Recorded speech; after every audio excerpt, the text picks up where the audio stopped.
लहरों से डरकर नौका पार नहीं होती, लड़ने वालों की कभी हार नहीं होती। दोस्तों, सोहनलाल द्विवेदी की ये पंक्तियां हमें बहुत अधिक मोटिवेशन देती हैं और इसी मोटिवेशन के साथ आपके हौसले को जाहिर रखने के लिए आपके समक्ष क्वेश्चन लेकर आई हूं। और क्वेश्चन रहेंगे हिंदी ग्रामर के, टॉपिक वाइज क्वेश्चन रहेंगे, प्रत्येक दिन क्वेश्चन आपके पास रहेंगे, प्रत्येक दिन क्लास रहेगी, टॉपिक वाइज क्लास रहेगी। आज का जो हमारा टॉपिक रहेगा वो संज्ञा प्रकरण से संबंधित टॉपिक रहेगा। महत्वपूर्ण क्वेश्चन मैंने आपको यहाँ पर आपके समक्ष रखे हैं संज्ञा को लेकर। चाहे आप किसी भी एग्जाम की तैयारी कर रहे हैं, हिंदी ग्रामर की एक एक गहराई, हिंदी व्याकरण की एक एक गहराई आपके समक्ष रखी जाएगी। प्रत्येक दिन इसी समय पर ये क्लास आपको मिलेगी, तो आप लोग इसे देखें अच्छे से और कमेंट करके आंसर भी देने की कोशिश करें, है ना। कमेंट करके आंसर भी दें। महत्वपूर्ण क्वेश्चन आपको मिलने जा रहे हैं यहाँ पर। लेकिन दोस्तों, कहना चाहूंगी कि ये अभी अभी नया चैनल बनाया है, तो इस पर संख्या बहुत कम है। दोस्तों, बस आपके प्यार की जरूरत है, आपके सहयोग की जरूरत है। आप इसे अपने दोस्तों के पास शेयर कर दीजिएगा ज्यादा से ज्यादा। अगर ये कंटेंट आपको अच्छा लगता है तो वीडियो को लाइक करके अवश्य जाइएगा।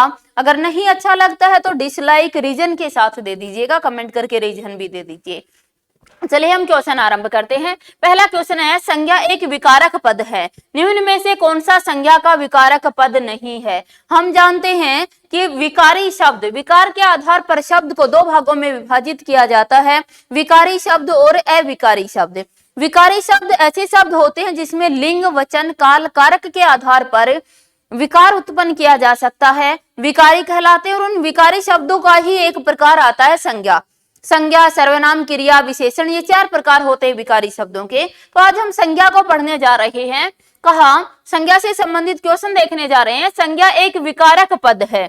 संज्ञा कैसा है? एक विकारक पद है। और निम्न में से कौन सा संज्ञा का विकारक पद नहीं है, यानी संज्ञा के अंदर विकार उत्पन्न करने वाला पद कौन सा नहीं है। विकल्प है काल, कारक, लिंग, वचन। इनमें से किसके कारण संज्ञा शब्दों के अंदर विकार उत्पन्न नहीं होता, ये आपको देना है। आंसर हो जाएगा दोस्तों, संज्ञा के अंदर काल से संबंधित विकार उत्पन्न नहीं होता है। काल जो होता है यह संज्ञा का विकारक नहीं माना जाता। कारक, लिंग, वचन संज्ञा के विकारक माने जाते हैं। अगला क्वेश्चन है, विशेषणवाचक पदों के साथ कारक चिन्ह लगे हों तो ऐसे शब्द वाक्य में किसका कार्य करते हैं। दोस्तों, बताया यदि किसी विशेषण शब्द के साथ यदि कारक चिन्ह यानी प्रसर्ग लगा दें तो वह किसका कार्य करेगा, ये पूछा जा रहा है। विकल्प है संज्ञा शब्द का, कारक का, लिंग का या वचन का। जल्दी से आंसर दें आप लोग कमेंट करके। सभी आंसर हो जाएगा दोस्तों क्या? संज्ञा। जब विशेषण शब्दों के साथ कोई प्रसर्ग लगा दिया जाता है तो वे संज्ञा का कार्य करते हैं। जैसे कहा, मोटे को बुलाओ। अब मोटा विशेषण है लेकिन मोटे को इसके साथ को लग गया तो ये मोटा शब्द यहाँ किसका संज्ञा का परिचय दे रहा है। अगला क्वेश्चन है, संज्ञा के संबंध में निम्न में से कौन सा कथन सत्य नहीं है। इसी प्रकार के क्वेश्चन दोस्तों आजकल पूछे जाते हैं। केवल ऐसा नहीं कि व्यक्तिवाचक संज्ञा, भाववाचक संज्ञा पूछ ली और आपका काम चल जाएगा, नहीं। पेपर में क्वेश्चन इसी प्रकार से डिजाइन होते हैं कि संज्ञा के संबंध में निम्न में से कौन सा कथन असत्य है, वो असत्य कथन खोजकर आपको आंसर देना है। दोस्तों, असत्य कथन निकालना है और आपको आंसर देना है। देखो, पहला विकल्प है, व्यक्तिवाचक संज्ञाएं सामान्यतः अनित्य होती हैं परंतु जातिवाचक संज्ञाएं नित्य होती हैं। दूसरा है, जातिवाचक संज्ञाओं को बदला जा सकता है परंतु व्यक्तिवाचक संज्ञाओं को नहीं बदला जा सकता।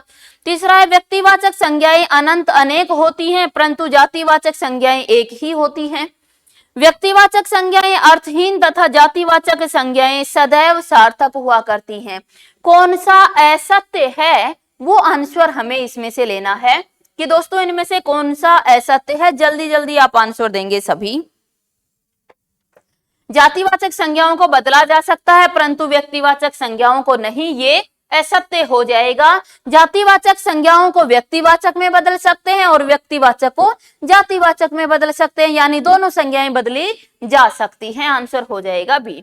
अगला क्वेश्चन है, किस विकल्प में व्यक्तिवाचक संज्ञा का प्रयोग नहीं हुआ है? किसमें व्यक्तिवाचक का प्रयोग नहीं हुआ? ऋग्वेद, निश्चय, गाय और सतपुड़ा। तो बताओ किसके अंदर व्यक्तिवाचक का प्रयोग नहीं हुआ? दोस्तों हमेशा याद रखना कि व्यक्तिवाचक संज्ञाएं ऐसी संज्ञा होती हैं जो कि क्या होती हैं, आपकी दृश्य हो, मतलब ऐसी संज्ञाएं जो दिखाई देती हो, है ना, जो मूर्त हो, जिसका अपना कोई आकार हो, और जो सदैव किसके अंदर हो दोस्तों? एक वचन में। जो सदैव एक वचन में पाई जाती हो वो क्या कहलाती हैं?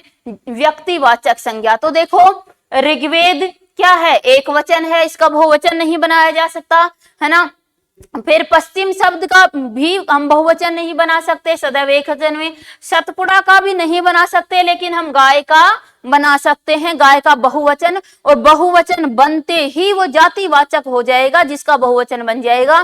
दोस्तों एक व्यक्तिवाचक सदैव एक वचन में प्रयोग होती हैं, तो कौन सा नहीं है व्यक्तिवाचक, वो पूछा गया था, आंसर हो जाएगा गाय। अगला क्वेश्चन है, इस संसार में रावणों की कमी नहीं है, रेखांकित पद में संज्ञा कौन सी है? संज्ञा पहचानिए। रावणों शब्द के अंदर संज्ञा कौन सी है? दोस्तों रावण किसी व्यक्ति का नाम था, लेकिन विशेष गुण धर्म के कारण किसी भी व्यक्ति के गुणों को अनेक व्यक्तियों में बता दिया जाए, यानी जब वो बहुवचन रूप में प्रयोग होता है तो बहुवचन हमेशा क्या होती हैं दोस्तों? जातिवाचक। बहुवचन शब्द हमेशा जातिवाचक में रखे जाते हैं, ना तो व्यक्तिवाचक में और ना ही भाववाचक में। अगला क्वेश्चन है, आज के जमाने में कोई हरिश्चंद्र नहीं है, रेखांकित पद में संज्ञा का भेद बताना है। आज के जमाने में कोई हरिश्चंद्र नहीं है, यानी पूरे जमाने को इंडिकेटेड किया गया, किसी एक व्यक्ति को नहीं। तो यहाँ पर बताना है कि हरिश्चंद्र शब्द में कौन सी संज्ञा है, तो क्या आ गया दोस्तों? जातिवाचक संज्ञा हो जाएगी, क्योंकि ये उस हरिश्चंद्र की बात नहीं की जा रही, अकेले हरिश्चंद्र की बात नहीं की जा रही, यहाँ पूरे जमाने को रेखांकित किया गया है, पूरे जमाने को इंडिकेटेड किया गया है, आंसर हो जाएगा जातिवाचक। अगला क्वेश्चन है, किस विकल्प में जातिवाचक संज्ञा का प्रयोग नहीं हुआ है? किस विकल्प में जातिवाचक संज्ञा का प्रयोग नहीं हुआ है? विकल्प है गांव, विद्यालय, आचार्य, लता मंगेशकर। हम जानते हैं जातिवाचक संज्ञाएं ऐसी संज्ञाएं होती हैं जो आपकी क्या होती हैं? दृश्य होती हैं, मूर्त होती हैं, और बहुवचन में, बहुवचन या तो बहुवचन में होती हैं या उनका बहुवचन बनाया जा सकता है, तो वो क्या कहलाती हैं? जातिवाचक। तो देखा, गांव का बहुवचन बना सकते हैं, ये तो जातिवाचक है। विद्यालय का बहुवचन बना सकते हैं, जातिवाचक है। आचार्य के साथ गण लगाकर बहुवचन बना देते हैं, ये भी क्या है? जातिवाचक है। लेकिन लता मंगेशकर का लता मंगेशकरों नहीं हो सकता दोस्तों, इसका बहुवचन नहीं बन सकता, और ये दृश्य भी है और मूर्त भी है, तो आंसर क्या हो जाएगा? लता मंगेशकर हो जाएगा। अगला क्वेश्चन है, निम्न में से कौन सा कथन द्रव्यवाचक संज्ञा के संबंध में असत्य कथन है? द्रव्यवाचक संज्ञा के संबंध में असत्य कथन हमें बताना है कि कौन सा असत्य कथन है। दोस्तों ये सभी, इनकी सभी विशेषताएं मैं डिटेल से करवा चुकी हूँ। ऐप है, अपना जो ऐप है, ऐप का नाम है मेक करियर, इसके डिस्क्रिप्शन में आपको लिंक मिल जाएगा। वहां पर क्लासें डिजाइन की गई हैं, जिसको हिंदी ग्रामर के संपूर्ण गहराइयां, या ये कहूं हर एक जानकारी वहां आपको उस कोर्स के अंदर मिल जाएगी। तो वहां विजिट करके आप संपूर्ण हिंदी ग्रामर को पढ़ सकते हैं। सभी विशेषताएं वहां करवाई गई, हर एक ये कहें कि महत्वपूर्ण जानकारी वहां दी गई है। तो देखते हैं हम कि द्रव्यवाचक संज्ञा के संबंध में असत्य कथन कौन सा है। विकल्प है, द्रव्यवाचक संज्ञाएं ढेर के रूप में मापी जाती हैं। द्रव्यवाचक संज्ञाएं अगणनीय होती हैं। द्रव्यवाचक संज्ञाओं का प्रयोग सदैव एक वचन में होता है। द्रव्यवाचक संज्ञाओं का प्रयोग सदैव बहुवचन में होता है। कौन सा असत्य है वो हमें आंसर देना है दोस्तों। तो याद रखना कि द्रव्यवाचक जो संज्ञाएं होती हैं वो सदैव एक वचन में प्रयोग की जाती हैं। द्रव्यवाचक संज्ञाएं सदैव एक वचन में प्रयोग की जाती हैं, और इसने कहा सदैव बहुवचन में, तो यही गलत हो जाएगा, और आंसर भी क्या हो जाएगा? हमारा डी हो जाएगा। अगला क्वेश्चन है, द्रव्यवाचक एवं समूहवाचक संज्ञाओं के संबंध में उचित कथन चुनिए। विकल्प है, ये दोनों जातिवाचक संज्ञा के भेद होते हैं, बिल्कुल सही। ये दोनों व्यक्तिवाचक संज्ञा के उपभेद होते हैं, भाववाचक संज्ञा के उपभेदों में शामिल हैं, संज्ञा के स्वतंत्र भेद माने जाते हैं। कौन सा उचित है वो चुनना था हमें। तो आंसर क्या हो जाएगा दोस्तों, एक हो जाएगा। आपकी समूहवाचक संज्ञा और द्रव्यवाचक संज्ञा दोनों किसके भेद होते हैं, जातिवाचक संज्ञा के भेद होते हैं। आंसर हो जाएगा एक। अगला क्वेश्चन आया दोस्तों, महात्मा जी ने भारत को आजाद कराया, वाक्य में महात्मा शब्द में कौन सी संज्ञा है। महात्मा शब्द में कौन सी संज्ञा, विकल्प है व्यक्तिवाचक, जातिवाचक, भाववाचक या संबंधवाचक। दोस्तों महात्मा जी, महात्मा एक कौम को कहते हैं, एक जाति को कहते हैं, लेकिन महात्मा जी शब्द लगते ही एक ही व्यक्ति के लिए फेमस हो जाता है। किसके लिए, महात्मा गांधी के लिए। तो जब कोई भी जातिवाचक शब्द गुण विशेष के कारण एक व्यक्ति के लिए प्रसिद्ध हो जाते हैं तो फिर वो क्या बन जाते हैं, आपके व्यक्तिवाचक संज्ञा कहलाते हैं। अगला क्वेश्चन है, सीता की पवित्रता अविवादित है, वाक्य में प्रयुक्त सीता शब्द में कौन सी संज्ञा है।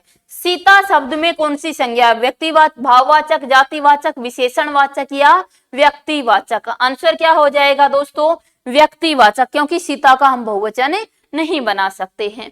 अगला क्वेश्चन है, किस विकल्प में भाववाचक संज्ञा का प्रयोग नहीं हुआ है। थकावट है, बुराइयां है, ममत्व है, आलस्य है। बताओ किसमें भाववाचक संज्ञा का प्रयोग नहीं हुआ। दोस्तों आपको कुछ भी नहीं करना, अगर आपको ये कहें कि लॉजिक के साथ संज्ञा पड़ी हुई है तो आपको कुछ भी करके देखने की जरूरत नहीं। हमें पता है कि भाववाचक संज्ञाएं कैसी होती हैं, आपकी अदृश्य होती हैं, अमूर्त होती हैं और सदैव किसमें होती हैं, एक वचन में पाई जाती हैं। वो क्या कहलाती हैं, भाववाचक संज्ञा। तो देखो सदैव एक वचन में, थकावट जो है एक वचन में होती है, ममत्व भी एक वचन में होता है, आलस्य भी एक वचन में, लेकिन बुराइयां क्या है, बहुवचन शब्द है और बहुवचन होते ही कह देंगे कि यह भाववाचक संज्ञा नहीं है। बहुवचन सारे किस में रखे जाते हैं, जातिवाचक संज्ञा में रखे जाते हैं। अगला क्वेश्चन है, डॉक्टर भोलानाथ तिवारी ने संज्ञा के कितने भेद माने हैं। भोलानाथ तिवारी ने संज्ञा के कितने भेद माने हैं, 4 भेद माने हैं। इन्होंने एक क्रियात्मक संज्ञा और दिया है, व्यक्तिवाचक संज्ञा कहा इन्होंने, व्यक्तिवाचक संज्ञा, फिर जातिवाचक संज्ञा, फिर भाववाचक संज्ञा और चौथी इन्होंने क्रियात्मक संज्ञा कहा है। यानी जो क्रियाएं संज्ञा का रूप धारण कर लेती हैं, संज्ञा की तरह कार्य करने लग जाती हैं, वो क्या है, क्रियात्मक संज्ञाएं कहलाती है। जैसे कह दिया जाता है कि टहलना स्वास्थ्य के लिए अच्छा होता है। अब टहलना थी तो क्रिया, लेकिन ये किसका कार्य कर रही है, संज्ञा के स्थान पर आ रही है, संज्ञा का कार्य कर रही है, तो ये क्या कहलाएगी, क्रियात्मक संज्ञा कहलाएगी। आंसर हो जाएगा ए। अगला क्वेश्चन है, इनमें से कौन सी भाववाचक संज्ञा का निर्माण विशेषणवाचक शब्दों से नहीं हुआ है। विशेषणवाचक शब्दों से कौन सी संज्ञा का निर्माण नहीं हुआ। विकल्प है नकटापन, सयानापन, अपनापन या गोरापन। बताओ विशेषण से किसका मतलब, विशेषण शब्दों से कौन सी भाववाचक संज्ञा नहीं बनाई गई है। इन विकल्प में से कौन सी जो भाववाचक संज्ञा वो विशेषण से नहीं बनी है, ये हमें आंसर देना है दोस्तों। तो जल्दी से बता दीजिएगा। विकल्प है नकटापन, है ना, नकटापन, स्यानापन, अपनापन या गोरापन। तो देखो दोस्तों, इसमें नकटा एक विशेषण शब्द था, पन लगाकर क्या बना दिया उसका, भाववाचक संज्ञा। स्याना एक विशेषण शब्द था, पन लगाकर। गोरा एक विशेषण शब्द था, पन लगाकर क्या बना दिया, भाववाचक संज्ञा। लेकिन अपना शब्द क्या था, सर्वनाम शब्द था। तो ये सर्वनाम से बनी हुई भाववाचक संज्ञा है, न कि विशेषण से बनी हुई। आंसर हो जाएगा हमारा सी। अगला क्वेश्चन है, तुम्हें धोखा नहीं देना चाहिए था, वाक्य में धोखा संज्ञा का भेद है। बताओ धोखा किस प्रकार की संज्ञा है, जातिवाचक, व्यक्तिवाचक, अयौगिक भाववाचक या यौगिक भाववाचक। देखिए दोस्तों, आंसर हो जाएगा अयौगिक भाववाचक। भाववाचक संज्ञा के 2 भेद होते हैं, यौगिक भाववाचक जिसको मूल भाववाचक संज्ञा कहते हैं, और नहीं अयौगिक भाववाचक संज्ञा जिसको मूल भाववाचक संज्ञा कहते हैं, और यौगिक भाववाचक संज्ञा। यौगिक भाववाचक संज्ञा ऐसी संज्ञा होती है जो किसी के योग से बनती हैं, यानी जिसके अंदर कोई सिंपल कहूं तो प्रत्यय लगा हुआ होता है और प्रत्यय के योग से वो बन जाती हैं, यानी संज्ञा, ऐसी संज्ञाएं जो सर्वनाम, क्रिया, विशेषण या प्रत्यय के योग से बनी होती हैं वो क्या कहलाती हैं? यौगिक कहलाती हैं। और जो मूल रूप में भाववाचक संज्ञा होती हैं वो क्या कहलाती है? अयौगिक। तो धोखा जो शब्द है ये मूल रूप से भाववाचक संज्ञा, ये किसी के योग से नहीं बना, तो क्या कहलाएगी? अयौगिक भाववाचक संज्ञा। किस प्रत्यय को जोड़कर मधुर विशेषण शब्द को भाववाचक संज्ञा शब्द में परिवर्तित किया जा सकता है? विकल्प नहीं दिखाई दे रहे हैं तो मैं इधर हो जाती हूँ।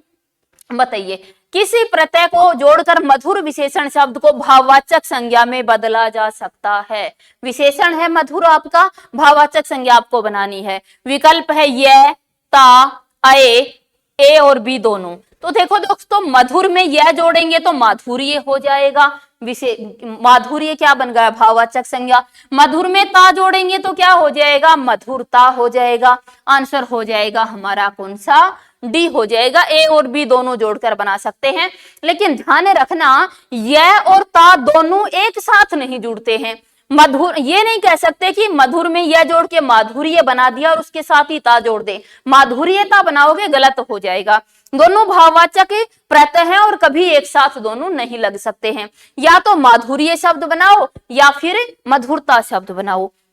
अगला क्वेश्चन है, निम्न में से संज्ञा के पद परिचय में सम्मिलित नहीं है? संज्ञा के पद परिचय में कौन सम्मिलित नहीं है? यानी संज्ञा में किसके कारण विकार उत्पन्न नहीं होता है? संज्ञा का प्रकार, लिंग, वचन, काल। तो आप सभी जानते हो कि संज्ञा में काल के रूप में काल इसका विकारक नहीं है, काल से कोई परिवर्तन नहीं होता। अगला क्वेश्चन है, हमें गरीबों की सहायता करनी चाहिए। गरीबों की सहायता करनी चाहिए, प्रयुक्त गरीबों शब्द में किस प्रकार की संज्ञा है? हमें गरीबों की सहायता करनी चाहिए, व्यक्तिवाचक, भाववाचक, जातिवाचक या विशेषणवाचक? तो जल्दी से बता दीजिएगा किस प्रकार की संज्ञा है? हमें गरीबों की मदद करनी चाहिए। तो यहाँ गरीब जो है ना दोस्तों, वो एक किसको परिवर्तन बता रहा है? एक जाति को इंडिकेटेड कर रहा है, क्योंकि विशेषणवाचक तो कोई संज्ञा ही नहीं हुआ करती है। विशेषणवाचक कोई संज्ञा नहीं होती है, जातिवाचक संज्ञा हो जाएगी। अगला क्वेश्चन है, निम्नलिखित में से किस विकल्प के सभी शब्द व्यक्तिवाचक संज्ञा हैं? किस विकल्प के सभी शब्द हैं वो व्यक्तिवाचक संज्ञा है? विकल्प है ममता, बैल, राधे श्याम, पन्नालाल, हिमालय, आम, साधना, ऊंचाई, गाय, मूर्खता, चालाकी। ये सभी क्वेश्चन किसी न किसी परीक्षा में आए हुए क्वेश्चन उठाए हुए हैं दोस्तों, लेकिन क्वेश्चन बहुत शानदार हैं। निम्न में से किस विकल्प के सभी शब्द व्यक्तिवाचक संज्ञा हैं? व्यक्तिवाचक संज्ञा कौन से हैं ये आपको बताना है। तो देखो दोस्तों, ममता या भाववाचक संज्ञा हो गया, तो ये व्यक्तिवाचक नहीं है।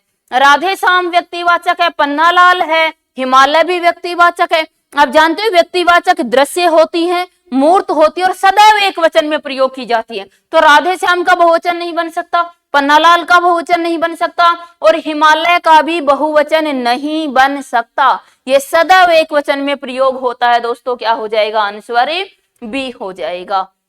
अगला क्वेश्चन है, भारतीय सेना बहुत शक्तिशाली है, उक्त वाक्य में संज्ञा शब्द का चयन कीजिए। बहुत अच्छा क्वेश्चन है, इसमें से संज्ञा निकालना है आपको। अच्छा, ये विकल्प नहीं दिए गए, मैं विकल्प दे देती हूं। 1, 2 है ना, 3 और 4 ये विकल्प आपके पास है। आपको बताना है कि इसमें से संज्ञा का चयन कीजिए, इसमें संज्ञा शब्द कौन सा है इन विकल्प के अंदर। जैसे भारतीय है, सेना है, बहुत है या शक्तिशाली है, ये आपको देना है। तो दोस्तों याद रखिएगा, आंसर क्या हो जाएगा? 2 यानी सेना हो जाएगा। सेना यहाँ क्या है? आपका संज्ञा शब्द है। भारतीय तो विशेषण है, व्यक्तिवाचक विशेषण, एक विशेषण का प्रकार होता है व्यक्तिवाचक विशेषण। तो भारतीय शब्द तो व्यक्तिवाचक विशेषण है, यहाँ संज्ञा नहीं है। संज्ञा क्या है? सेना, जो समूहवाचक संज्ञा कहलाती है। अगला क्वेश्चन है कि गोस्वामी जी ने रामचरितमानस की रचना अवधी भाषा में की। रेखांकित शब्द गोस्वामी जी, बताइए इसमें कौन, ये रेखांकित शब्द क्या है? विशेषण शब्द है, अव्यय शब्द है, व्यक्तिवाचक शब्द है या जातिवाचक संज्ञा शब्द है? जल्दी से बताइए। तो गोस्वामी जी किसके लिए आता है? गोस्वामी तुलसीदास के लिए प्रसिद्ध होता है दोस्तों। तो गोस्वामी जी क्या हो गया आपका? व्यक्तिवाचक संज्ञा। अगला क्वेश्चन है, कौन सा शब्द विशेषण से निर्मित भाववाचक संज्ञा का उदाहरण है? विशेषण से निर्मित भाववाचक संज्ञा का उदाहरण है, तो ये ऑप्शन यहाँ पर शायद नहीं दिए गए, टाइप नहीं हो पाए, कोई नहीं, अगला क्वेश्चन ले लेते हैं। आगे भी नहीं है, आज इतना ही करते हैं, बाकी फिर कल नेक्स्ट क्लास में इसके आगे का पार्ट आपको मिल जाएगा। प्रतिदिन आपको ये क्लास इसी समय पर मिल जाएगी। तो दोस्तों ज्यादा से अगर कंटेंट आपको अच्छा लगा है, जानकारी अच्छी लगी है, तो ज्यादा से ज्यादा शेयर कीजिएगा, चैनल को सब्सक्राइब भी कर लीजिएगा दोस्तों, अपने दोस्तों के पास भी भेज दीजिएगा। ये महत्वपूर्ण क्वेश्चन, ये बहुत अच्छे क्वेश्चन आपको प्रतिदिन मिलते रहेंगे। आपकी ग्रामर की तैयारी, सॉलिड तैयारी हो जाएगी। कोई क्वेश्चन ग्रामर के अंदर से आपका नहीं कटेगा, चाहे आप कोई भी परीक्षा दे रहे हो। तो दोस्तों ऐप के ऊपर जाकर भी आप इनकी डिटेल जो कोर्स है वो ले सकते हैं। धन्यवाद।